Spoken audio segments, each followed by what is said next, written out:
मैं आज आप लोगों के लिए मल्टीपल चॉइस क्वेश्चंस इंग्लिश में लेकर आई हूँ, जो कि आपके सीटेट के एग्जाम के लिए इम्पोर्टेंट है। इसमें सब तरह के क्वेश्चंस हैं, ऐसा नहीं है कि केवल एक ही सब्जेक्ट से। इसमें एनवायरमेंट के भी क्वेश्चंस हैं, चाइल्ड पेडागोजी का भी है। इस तरह से मिला जुला हुआ क्वेश्चन है जो कि आपको हेल्प करेगा, आपकी प्रिपरेशन में हेल्प साबित होगा। तो हम लोग शुरू करते हैं। पहला क्वेश्चन है multiple choice questions for CTET and TET. इसमें पहला क्वेश्चन है, name the concept wherein the state does not interfere with in religious affairs। वो कौन सा कॉन्सेप्ट है जो यह बताता है कि जिसमें कि स्टेट रिलीजन में इंटरफेयर नहीं करता है, मतलब हर कोई अपने रिलीजन को मानने के लिए फ्री है, सरकार की तरफ से कोई बाध्यता नहीं है। तो आपको वो कॉन्सेप्ट का नाम बताना है। तो ऑप्शंस है sovereignty, arbitrary, secularism and polity. Sovereignty संप्रभुता, आर्बिट्ररी मतलब होता है मनमानी करना, मनमानापन। सेकुलरिज्म मतलब होता है कि धर्मनिरपेक्षता, और पॉलिटी है राजनीति। तो आपको इसमें से कौन सा कॉन्सेप्ट, तो इसका आंसर है,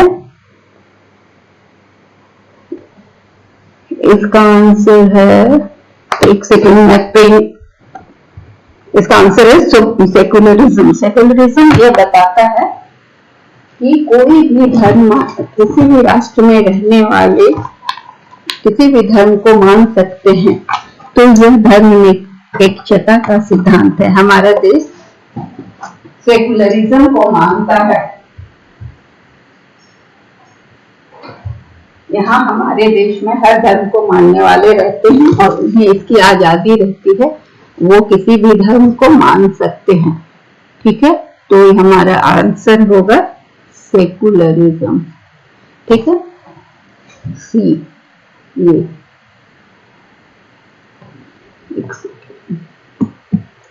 हाँ, हमारा आंसर है सेकुलरिज्म। ठीक है, ये प्लेन कुछ डिस्टर्ब कर रहा है, एक सेकेंड, इसको मैं सेव कर लूं। सो इट इज, ठीक है। तो सेकुलरिज्म में क्या है कि विभिन्न धर्म को मानने वाले एक साथ रह सकते हैं, एक राष्ट्र में रह सकते हैं, और राष्ट्र की तरफ से उन्हें कोई व्यवधान नहीं किया जाएगा उनके लिविंग में। दूसरा क्वेश्चन, सेकुलर स्टेट में वो स्टेट न्यूट्रल रहता है, ठीक है, तटस्थ रहता है, वो किसी भी धर्म को ज्यादा प्रमोट नहीं करता। दूसरा क्वेश्चन है, a good EVS everyday science या एनवायरमेंटल साइंस का क्वेश्चन है ये EVS. Assignment should primarily focus to, एक अच्छा जो पर्यावरण साइंस का जो असाइनमेंट होता है वो किस पर फोकस करता है? Provide extensive learning opportunities, revise lessons for effective learning, ensure better utilization of time, keep students engaged and disciplined। तो इसमें सही आंसर क्या होगा? तो ये है कि एक अच्छा जो ईवीएस का असाइनमेंट होगा वो क्या चीज पर फोकस करेगा? वो फोकस करेगा कि स्टूडेंट को एक्सटेंसिव लर्निंग का अपॉर्चुनिटी मिले, मतलब कि किसी भी विषय में विस्तार से वो गहनता से अध्ययन कर सके। ठीक है, एक्सटेंसिव लर्निंग कर सके। तो इसका आंसर है ए। ठीक है,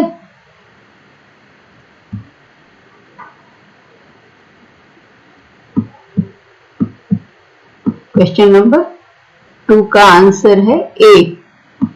क्या है कि प्रोवाइड एक्सटेंसिव लर्निंग अपॉर्चुनिटी, उनको बहुत सारा लर्निंग का अपॉर्चुनिटी मिलता है, विस्तृत लर्निंग अपॉर्चुनिटी मिलता है। एक्सटेंसिव का मतलब हुआ।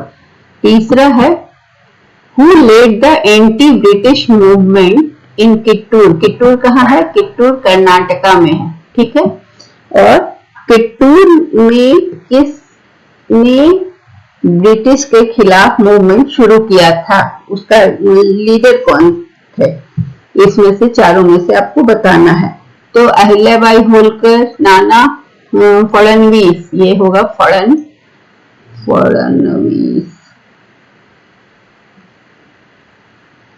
ठीक है, फिर है रानी लक्ष्मीबाई, और रानी चेन्नम्मा। तो किट्टू जो कि कर्नाटका में है, उस समय ब्रिटिश के खिलाफ लड़ाई को लीड किया था रानी चेन्नम्मा ने 1824 में। ठीक है, 1824 में इन्होंने ब्रिटिश के खिलाफ लड़ाई को लीड किया था।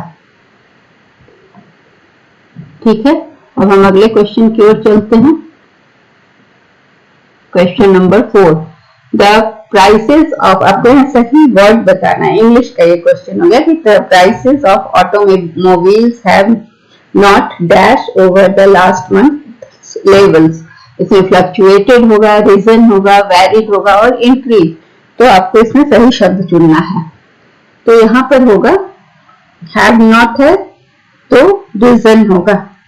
ओके, सो ऑटोमोबाइल का प्राइस जो है वो लास्ट मंथ में बढ़ा नहीं है, इसका यही मतलब हुआ। तो इसका आंसर होगा नॉट राइजन। इसमें बहुत कुछ एक्सप्लेन करने का नहीं है, बस इसमें आपका ग्रामर और इंग्लिश को चेक कर रहे हैं। अगला क्वेश्चन है, the gestalt theory is associated with the concept of. Gestalt theory क्या बतलाता है? हमें ये बतलाता है गेस्टाल्ट थ्योरी कि किसी का भी होल पूरा सब, जब हम किसी चीज का अध्ययन करते हैं तो हमेशा क्या होता है, उसके पार्ट से बड़ा होता है। होल और पार्ट समझ रहे हैं ना, होल मतलब संपूर्ण, पार्ट माने उसका एक हिस्सा। तो ये तो सबको जानता है कि होल जो होता है वो पार्ट से ज्यादा होता है, संपूर्ण जो होता है वो एक हिस्से से बड़ा होता है।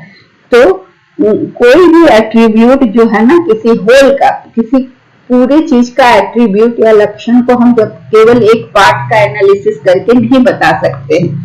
तो गेस्टाल्ट थ्योरी यही एक्सप्लेन करता है कि लर्निंग कैसे आता है। तो ये हमको बताना है कि किस कॉन्सेप्ट से जुड़ा हुआ है। इसमें 4 कॉन्सेप्ट दिया है। पहला है कि transfer the general learning acquired in one subject to the learning of the second independent subject. तो ये हमने अभी बताया कि पार्ट का अध्ययन करके हम होल के बारे में नहीं बता सकते हैं, और जनरल लर्निंग को हम ट्रांसफर नहीं कर सकते हैं एक सब्जेक्ट का दूसरे सब्जेक्ट में, जो उसकी इंडिपेंडेंट है। जो सब्जेक्ट पहले सब्जेक्ट से अलग है, स्वतंत्र है, उसमें एक सब्जेक्ट का लर्निंग को हम ट्रांसफर नहीं कर सकते। तो ये मतलब ये इससे नहीं एसोसिएटेड है। फिर improvement in the physical development of a student has a beneficial effect on intellectual growth, ये भी नहीं है। गेस्टाल्ट थ्योरी तो हम पहले बता चुके हैं आपको कि वो क्या बता रहा है कि होल का अध्ययन जो भी हम स्टडी करते हैं वो किसी का भी संपूर्ण का अध्ययन हमेशा पार्ट से अधिक होता है, और किसी भी एट्रीब्यूट को हम नहीं कर सकते हैं, डिड्यूस नहीं कर सकते, पार्ट को पढ़कर होल के लिए नहीं बता सकते। Total learning is the sum of all the learnings acquired in individual subject. ये भी नहीं, गेस्टाल्ट थ्योरी का ये है कि learning is acquired by grasping the meaning of a problem in the context of total situation. मतलब हम whole का पहले होल सिचुएशन देखेंगे, तब फिर किसी समस्या को समझने की कोशिश करेंगे। तो गेस्टाल्ट थ्योरी का कॉन्सेप्ट किससे एसोसिएटेड है? Learning is acquired by grasping the meaning of a problem. किसी भी समस्या का मीनिंग को, अर्थ को समझने के लिए पूरा सिचुएशन को जानना होता है। केवल एक पार्ट का, एक तरफ का बात सुनकर हम निर्णय ले लें तो ये गेस्टाल्ट थ्योरी का कॉन्सेप्ट नहीं हुआ। एक पक्ष को सुनकर निर्णय ले लेना, या इसलिए दोनों पक्ष को सुनना, या कि दोनों पूरे प्रॉब्लम को जानना, तब कोई भी मीनिंग प्रॉब्लम को हम समझ सकते हैं। तो मतलब होल को पहले जाने तब फिर हम पार्ट पे आए, ये नहीं कि पार्ट से होल पे जाएं। पार्ट के आधार पर होल का कंक्लूजन नहीं निकाल सकते। Who have promoted the insight theory of learning? तो इनसाइट थ्योरी ऑफ लर्निंग जो है ना, सूझ का सिद्धांत, जिसको कि चिंपैंजी का उदाहरण देकर बताया गया है। आपको याद होगा, आपने पढ़ा है सूझ का सिद्धांत में कि एक चिंपैंजी को केले की गुच्छे के साथ और 1-2 डब्बे रखकर अंदर बंद कर दिया जाता है, और वो केला उसकी पहुंच से ऊपर होता है, वो बहुत उछलता कूदता है, ठीक है, पर वो केले तक नहीं पहुंच पाता। सडनली उसको सूझ आती है, इंसाइट होता है, और वो डब्बे पर चढ़कर केले को उतार लेता है। So it is insight theory कि अचानक से सूझ आना, अचानक से इंसाइट होता है और वो काम कुछ कर लेता है। तो ये जो लर्निंग होती है वो इंसाइट की लर्निंग होती है। तो किसने दिया ये सिद्धांत? तो ये सिद्धांत जेस्टाल्ट थ्योरिस्ट ने दिया। ठीक है, तो ये उनका सिद्धांत दिया है कोलबर्ग। जेस्टाल्ट थ्योरी में किसका नाम आता है? कोलबर्ग का नाम आता है। ठीक है, एक जिन्होंने की चिंपैंजी वाला सिद्धांत दिया। और ये पियाजे और ये सब जो है, पियाजे का तो थ्योरी कॉग्निटिव डेवलपमेंट का है, और पैवलोव कंडीशनिंग का, लर्निंग का थ्योरी दिए, जिसमें कि हमने क्लासिकल कंडीशनिंग देखा, और वेट्सकी का थ्योरी तो आप सब पढ़े हुए हैं। तो ये सारा चीज नहीं होगी। इनसाइड थ्योरी ऑफ लर्निंग किसका दिया हुआ हो गया? ये जेस्टाल्ट थ्योरीज का दिया गया, जिसमें कोलबर्ग का नाम आता है। अगला क्वेश्चन है कि 4 distinct stages of cognitive development are identified by किसका? ये तो सब एकदम क्लियर है। कॉग्निटिव या इंटेलेक्चुअल डेवलपमेंट का जो स्टेजेस बताया है वो पियाजे ने बताया है। ठीक है, एरिक्सन ने नहीं बनाया, कोलबर्ग ने जेस्टाल्ट थ्योरी बनाया, स्किनर ने कंडीशनिंग लर्निंग की थ्योरी बताई है, और ये थ्योरी बनाया है पियाजे ने। कॉग्निटिव और इंटेलेक्चुअल डेवलपमेंट की थ्योरी पियाजे ने बताया है। अगला क्वेश्चन है, लर्निंग की थ्योरी स्किनर के द्वारा दी गई है, और कोलबर्ग ने इंसाइटफुल लर्निंग दिया है, और एरिक्सन की दी हुई थ्योरी भी हम लोग एक बार उसके बारे में, एरिक्सन की दी हुई थ्योरी को भी हम लोग जान लें, ताकि आपको कहीं से भी क्वेश्चन आए तो आप उसका जवाब दे सके। एरिक्सन किस चीज की थ्योरी दिया है, तो उसको हल्का सा एक दिमाग में रखने के लिए उन्होंने साइकोलॉजिकल साइको सोशल डेवलपमेंट के लिए बताया है। एरिक्सन ने साइको सोशल डेवलपमेंट में उन्होंने बताया कि वो सेंट्रल टेनेट, मतलब बहुत सारे फ्राइड के सिद्धांत को मानते हुए उन्होंने अपने आइडियाज दिए हैं, और उनका साइको सोशल डेवलपमेंट का थ्योरी है। उसमें उन्होंने बताया कि सारे लोग 8 स्टेजेस से गुजरते हैं। ठीक है, इसको हम लोग डिटेल में बाद में पढ़ेंगे। तो उन्होंने क्या हुआ कि ये फ्राइड के सिद्धांतों से प्रभावित होकर फिर उन्होंने बताया कि साइको सोशल, मतलब मनुष्य का सामाजिक और मनोविज्ञान दोनों मिला के जो विकास होता है वो 8 डेवलपमेंट स्टेज से गुजरता है। इसमें क्या क्या होता है? एक होता है ट्रस्ट मिसट्रस्ट, ट्रस्ट होता है mistrust, autonomy, initiative, industry, identity, intimacy. इसको हम लोग अलग से एरिक्सन की सारी थ्योरी को पढ़ेंगे, जिसमें बहुत मतलब थोड़ा डिटेल में जानने की जरूरत है। तो खाली आप ये याद रखेंगे कि एरिक्सन ने साइको सोशल डेवलपमेंट की थ्योरी दिया है। ठीक है, अगला क्वेश्चन है, the concept of private speech.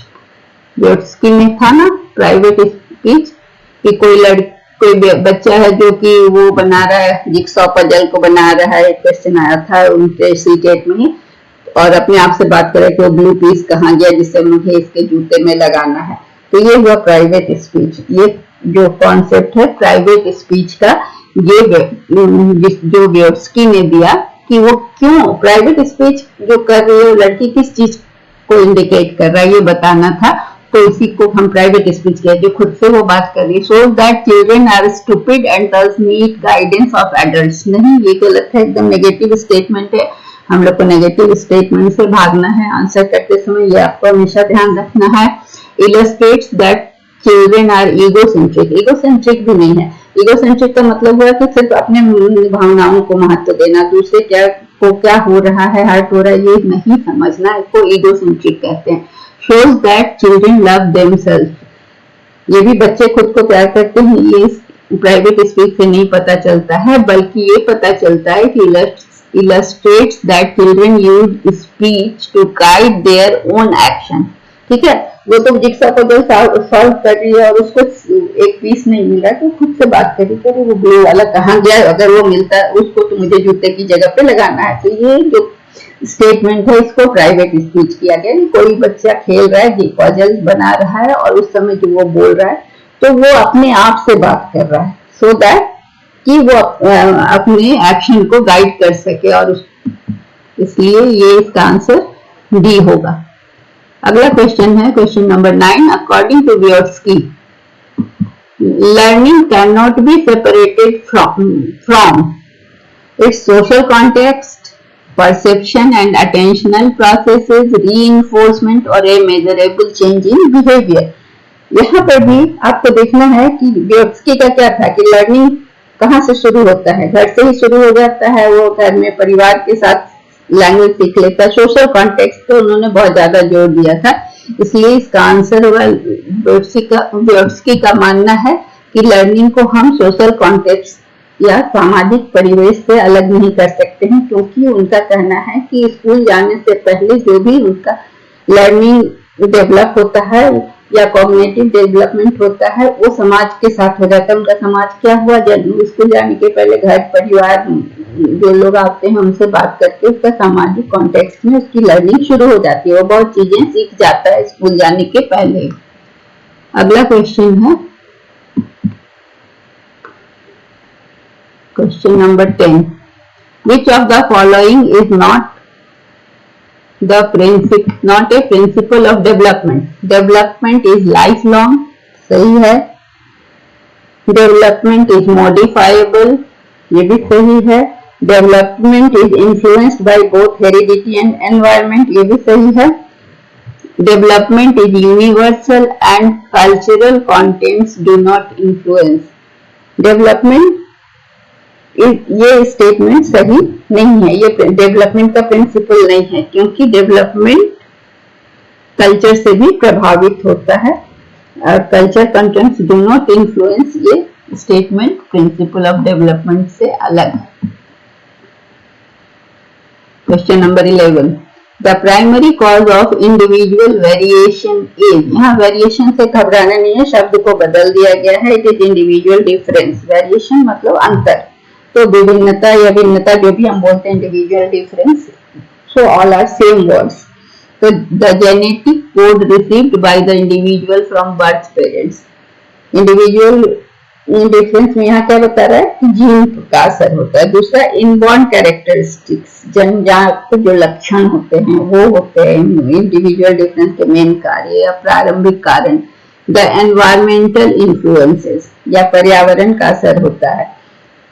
The complex interplay between heredity and environment, तो इसका आंसर होगा कि the complex interplay between heredity and environment। यहाँ क्या है कि अलग अलग से heredity को बोल रहा है, अलग से environment को बोल रहा है, या इसमें केवल हेरिडिटी जीन को बता रहा है। तो क्या, और एक्चुअली क्या होता है कि जब इंडिविजुअल डिफरेंस जो होता है वो जिस माता पिता से बच्चे का जन्म होता है, जो हेरिडिटी में उसको जीन्स मिलते हैं, जो क्रोमोसोम्स उसको मिलते हैं, जो और जिससे उसका जीन डिसाइड होता है, वो इनहेरिट करता है जो अपने पेरेंट्स से, फादर से, मदर से, और इसके अलावा जिस वातावरण में वो रहता है, ये दोनों की वजह से व्यक्तिगत विभिन्नता होती है। तो primary cause of individual variation is heredity and environment का इंटरैक्शन या इंटरप्ले, जो भी आप कहें। Which of the following are examples of secondary socialization agency? मतलब प्रारंभिक सोशलाइजेशन एजेंसी में तो फैमिली हो गया, अब सेकेंडरी सोशलाइजेशन एजेंसी में क्या आता है?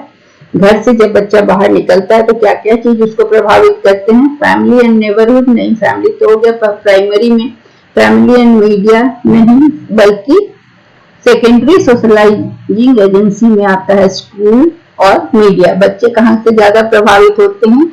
एक तो टीवी से और दूसरा स्कूल से।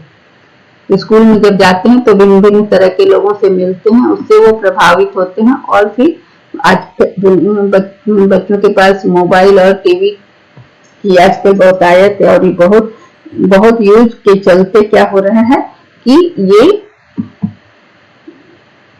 इसका असर होने लगे, बच्चों पर बहुत प्रभाव पड़ रहा है। विज्ञापन, सीरियल, ये सब बच्चों के सोशलाइजिंग एजेंसी के रूप में काम करते हैं, सेकेंडरी सोशलाइजिंग एजेंसी, जिससे उनका विचार और व्यवहार भी प्रभावित होता है। अगला क्वेश्चन है, तो नेक्स्ट क्वेश्चन मैंने लिया है, in which one of the following state और इंडियन ऑफ इंडिया, इसमें से कौन सा भारत का राज्य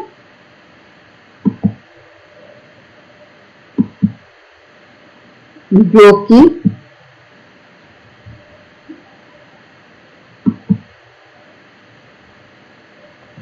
ये इंडिया एक दांडी सी शोर लोकेटेड, किस भारत के किस स्टेट में दांडी का समुद्री तट है जहां से महात्मा गांधी ने अपना फेमस मार्च शुरू किया था इंडिपेंडेंस के पहले? कौन सा समुद्र तट से शुरू किया था? दांडी से शुरू किया था। और वो दांडी कहाँ है आपको ये बताना है। आंध्र प्रदेश में है कि कर्नाटक में है कि महाराष्ट्र में है या गुजरात में है? तो ये गुजरात में है। ठीक है, ये सिंपल क्वेश्चन है। गांधी जी ने यहाँ से अपना दांडी मार्च किया था नमक कानून को तोड़ने के लिए। उन्होंने दांडी के शीशोर पर नमक बनाया और उसके बाद वहां से उन्होंने मार्च किया था दांडी से। शेरवा is a dance form of people of, किस स्टेट के लोगों का ये शेरवा जो है सो डांस है। तो ये जो शेरवा डांस है ये, एक क्वेश्चन शायद मैंने मिस किया, देख लो। हाँ, high fever with shiver, high fever with shiver मतलब कभी देखकर हाई फीवर जब आता है, बुखार, तेज बुखार आता है, which can be treated with the bark of cinchona tree, जिसको कि सिंकोना के नामक पेड़ के छाल से जिसका इलाज किया जाता है। वो कौन सा फीवर है जिसमें कपकपी होती है और सिंकोना के पेड़ के छाल से उसका ट्रीटमेंट होता है? तो इसका आंसर है मलेरिया। सिंकोना मतलब हुआ कुनैन, कुनैन के छाल से इसका इलाज होता है। और मलेरिया ही यह बुखार है जिसमें कि कपकपी के साथ बहुत तेज बुखार आता है। टाइफाइड नहीं है, चिकनगुनिया भी नहीं है, डेंगू भी नहीं है। ठीक है, अगला क्वेश्चन है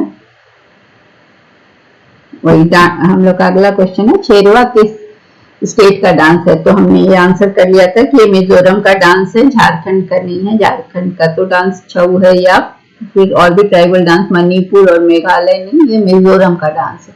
ठीक है, हर स्टेट का डांस आप लोग पढ़ लेंगे, ये आपके काम आएगा। इसमें से क्वेश्चन हमेशा आता है पेयरिंग करने के लिए, डांस का और स्टेट का किसी भी फॉर्म में आता है, इसलिए डांस को आपको जानना ही है। Neighbouring states of Tamil Nadu, Tamil Nadu की बाउंड्री किस किस स्टेट से घिरी हुई है आपको ये बताना है। ठीक है, तो कौन सा है? आंध्र प्रदेश है तमिलनाडु से सटा हुआ, केरल है और कर्नाटक, इन तीनों स्टेट से तमिलनाडु घिरा हुआ है। तो नेबरिंग स्टेट ऑफ तमिलनाडु कौन का आंसर होगा? 4, आंध्र प्रदेश, कर्नाटका और केरला।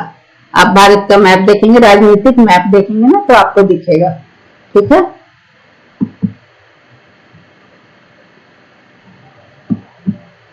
पॉलिटिकल मैप में अगला क्वेश्चन है, which one of the following should not be the objective of teaching EVS at primary level as per NCF 2005? कौन सा ऑब्जेक्टिव नहीं है EVS पढ़ाने का class up to primary level में? NCF 5 के हिसाब से कौन सा उद्देश्य नहीं है EVS पढ़ाने का? ये NCF नेशनल करिकुलम फ्रेमवर्क 2005 के हिसाब से। तो ये पहला ऑप्शन है, to nurture the curiosity and creativity of child particularly in relation to the natural environment. दूसरा, to engage the child in exploratory and hands on activities to acquire basic cognitive and psychomotor skills through observation, classification and inference etc. तीसरा, to train the child to locate the and comprehend relationship between natural, social and cultural environment। ये छोटे से बच्चे, primary level के बच्चों के लिए ये थोड़ा बहुत डिफिकल्ट सा चीज है कि बच्चे को इस तरह से ट्रेन करना। कि वो रिलेशन भी कॉम्प्रिहेंड कर सके नेचुरल, सोशल और कल्चरल एनवायरनमेंट में, हायर क्लास के लिए है। To develop precise quantitative skill among the children through understanding the environmental issues, ये इसका आंसर होगा। ठीक है, इसमें क्या है कि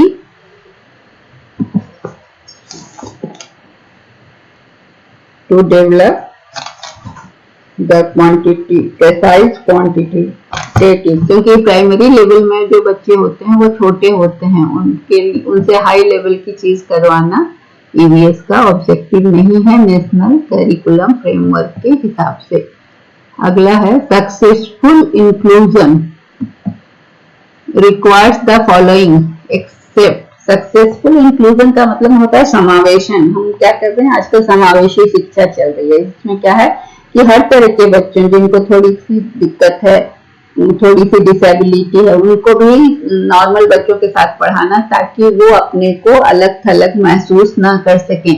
तो इसमें इंक्लूजन के लिए क्या क्या चाहिए? बच्चों के सफल समावेशन के लिए इन्वॉल्वमेंट ऑफ पेरेंट्स चाहिए, कैपेसिटी बिल्डिंग चाहिए, ऐसे बच्चों में कैपेसिटी बिल्डिंग के लिए कोशिश होती है। फिर सेंसिटाइजेशन होता है कि ऐसे लोगों के प्रति सबका सेंसिटाइज करना, मतलब उनको महत्व देने की बात की जाती है, क्योंकि ऐसे बच्चों को अगर हम नॉर्मल बच्चों के साथ लाते हैं तो वो बच्चे हमारे जो हैं वो उनका डेवलपमेंट सही होता है और वो फिर एक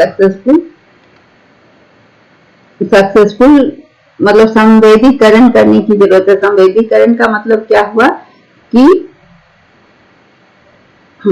सबको उनके प्रति संवेदना रखना और उन अवेयरनेस मतलब क्रिएट करना, लोगों को उनके प्रति अवेयर करना कि they require inclusion and it should be without any differentiation. जब भी हम बच्चों को उनमें अलग से उनको ये फील नहीं होने देना है कि वो तुम सबसे अलग हो, तुम्हारे में कमी है, ये सारी चीजें नहीं होनी चाहिए।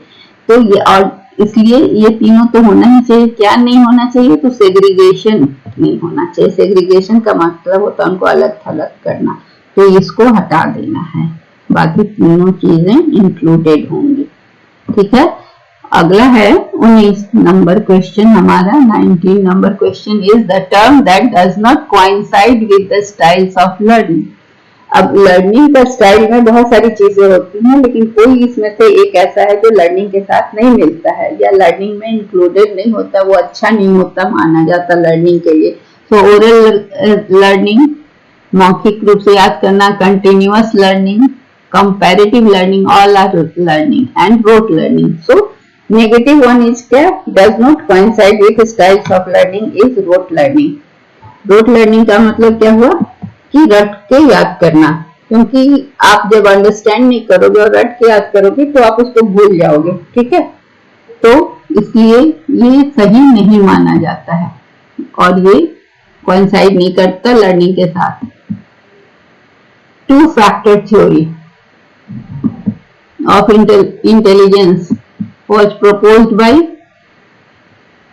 बीने ने तो इंटेलिजेंस टेस्ट दिया था। पियाजे की थ्योरी तो कॉग्निटिव डेवलपमेंट की है ना। तो वेस्लर ने क्या चीज की थ्योरी दी थी?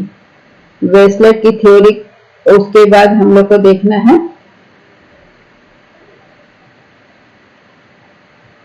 वेस्लर ने इंटेलिजेंस का स्केल बताया था। ठीक है, तो स्पीयरमैन ने टू फैक्टर थ्योरी बताया था, जिसमें कि इन्होंने क्या बताया था? एक जनरल फैक्टर जी और S, general factor and specific factor. तो जनरल फैक्टर क्या होता है? सबके पास होता है। और उन्होंने बताया था कि स्पेसिफिक फैक्टर होता है जो कि किसी के पास एक होता है, किसी के पास दो। जैसे मान लीजिए कि जनरल फैक्टर है कि सब लोग पढ़ सकते हैं, लेकिन कोई ड्राइंग कर सकता है तो वो स्पेसिफिक फैक्टर हुआ। कोई सिंगिंग कर सकता है, कोई डिबेट में बोल सकता है, तो इस तरह की स्पेसिफिक फैक्टर होते हैं, जो कि दोनों मिलकर ये इंटेलिजेंस बनता है। तो किसी के पास एक स्पेसिफिक फैक्टर होता है, कोई गाना भी गा सकता है, पेंटिंग भी कर सकता है, लिख भी सकता है, तो उसके पास 3 स्पेसिफिक फैक्टर हो जाते हैं।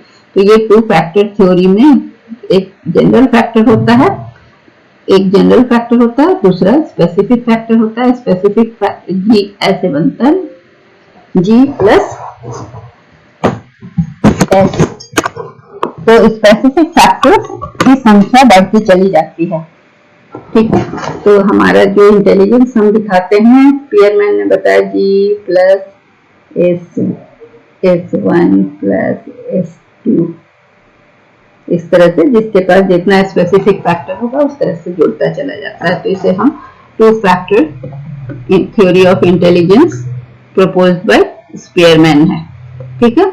अगला क्वेश्चन है कि an apparatus to find visual attention. Visual मतलब देखकर, आंखों का attention. Visual attention is tachistoscope, telescope, learning cards, ink block.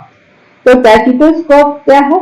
एक लर्निंग जिसमें की चीज दिखाया जाता है, जल्दी जल्दी दिखाया जाता है, इमेज डिस्प्ले किया जाता है थोड़े समय के लिए, और उसके बाद देखा जाता है कि वो कितना मेमोरी रख सकता है। जल्दी जल्दी दिखा दिया गया, और उसमें क्या हुआ, ये डिवाइस है कि जिसमें इमेज डिस्प्ले किया जाता है एक फिक्स टाइम के लिए, स्पेसिफिक टाइम के लिए, और उसके बाद फिर देखा जाता है कि कितना रिकॉग्निशन, कितना चीज को उसने देखा और याद किया।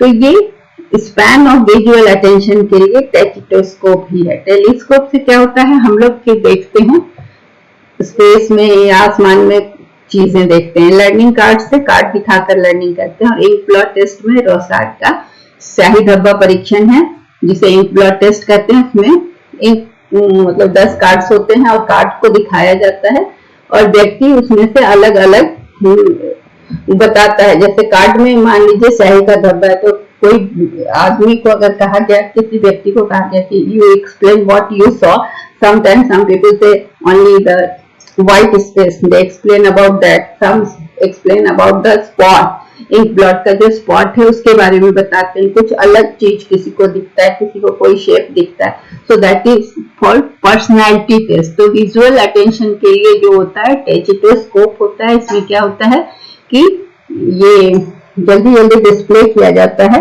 इमेजेस को फॉर स्पेसिफिक टाइम के लिए, और उसके बाद देखा जाता है कि कितने समय तक किसको कितना वो याद रहा।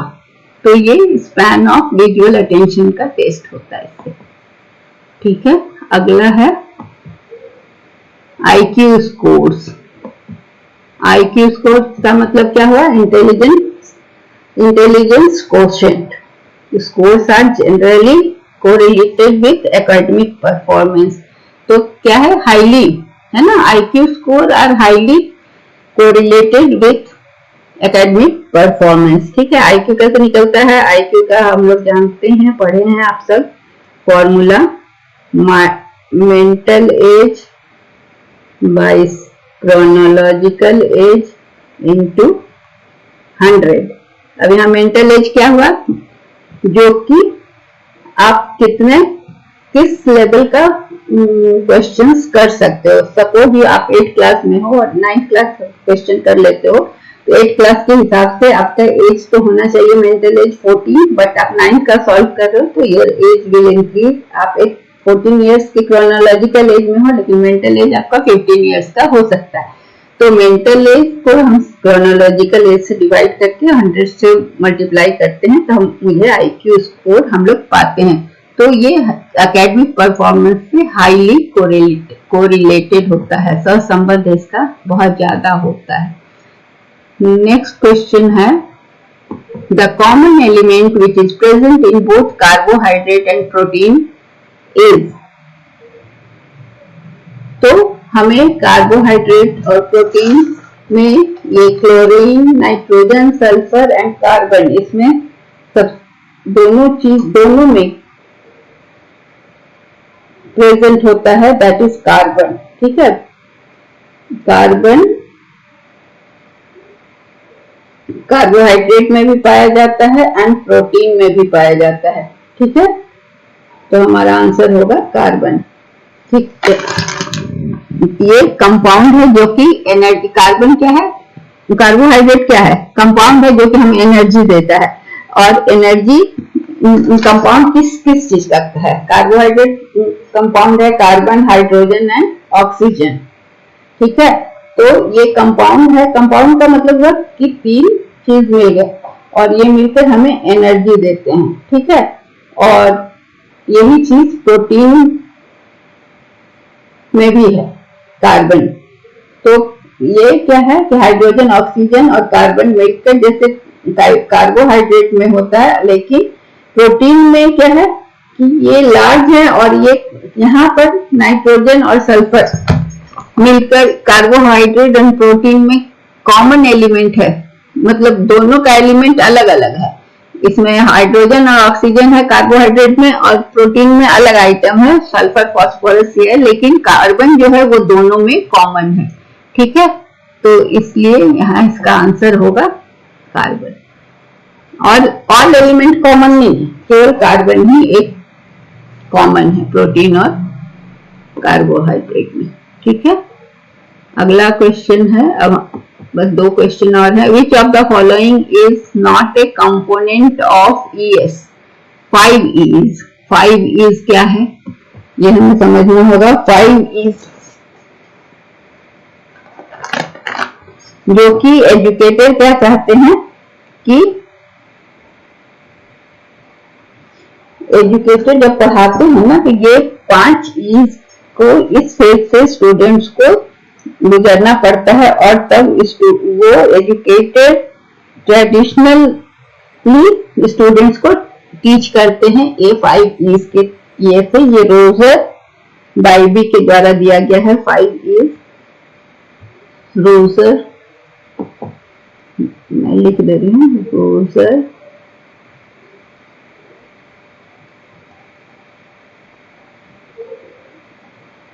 तो पहला है, उसमें क्या क्या है?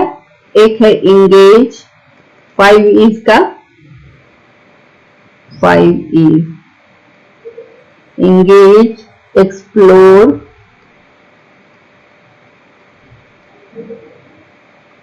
तीसरा है evaluate, explain, engage, explore, explain, चौथा एलाबोरेट। ये सारे स्टेप्स या फेजेस हैं जिससे कि बच्चों को गुजरना पड़ता है पढ़ने के लिए। ये सारे स्टेप्स को फॉलो करना होता है। एजुकेटर इसके लिए ये 5 E's को अपनाते हैं। इवेल्युएट, तो 5 क्या क्या हुआ? Engage, explore, explain, elaborate and evaluate. ठीक है, तो ये 5 स्टेप्स है जो कि टीचर सिखाता है स्टूडेंट्स को। तो इसमें से हम देख रहे हैं इवेल्युएट है, एक्सप्लोर है, एस्टिमेट नहीं। तो हमारा कौन सा ये आंसर हो गया कि not a component of 5 E's। ठीक है, अगला क्वेश्चन है,